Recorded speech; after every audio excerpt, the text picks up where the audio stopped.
Bonjour, nous sommes le samedi 31 août 2024 et le sujet sera la guerre en Ukraine et la perte du premier F-16 qui ont commencé à être livrés au début de ce mois-ci, après 2 ans d'attente. Un avion de chasse de conception américaine F-16, précieux matériel militaire livré récemment par les Occidentaux à l'Ukraine, s'est écrasé en repoussant une attaque de missiles russes, tuant son pilote, a annoncé Kiev jeudi 29 août. Et d'après certaines informations, ce serait un tir ami, et l'avion aurait été fumé par un missile patriote. Donc du missile américain anti-américain. Selon l'état-major ukrainien, les F-16 ont permis d'abattre 4 missiles de croisière russes lors d'une attaque. Mais pendant l'approche de la cible suivante, la communication avec l'un des avions a été perdue. Il s'est avéré plus tard que l'avion s'est écrasé et que le pilote a été tué, a-t-il déclaré sur Telegram, sans préciser quand cet accident avait eu lieu ni l'identité du pilote. Et donc, suite à ça,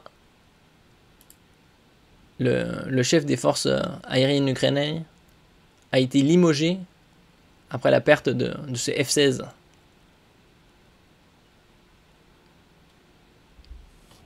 Seulement peu après, la présidente adjointe du comité sur la sécurité nationale, la défense et le renseignement du Parlement ukrainien, Mariana Bouzela, a affirmé que selon ses informations, le F-16 avait été victime d'un tir ami après avoir été touché par un système de défense aérienne patriote.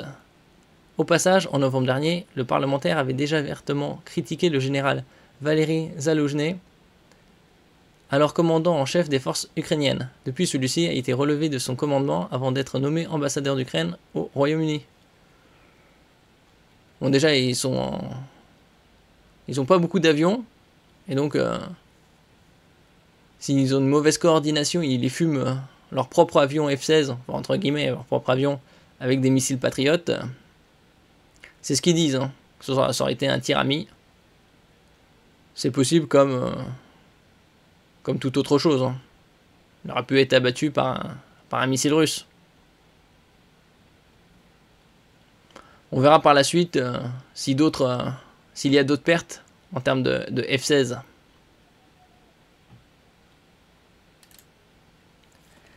Merci pour votre écoute et à la prochaine.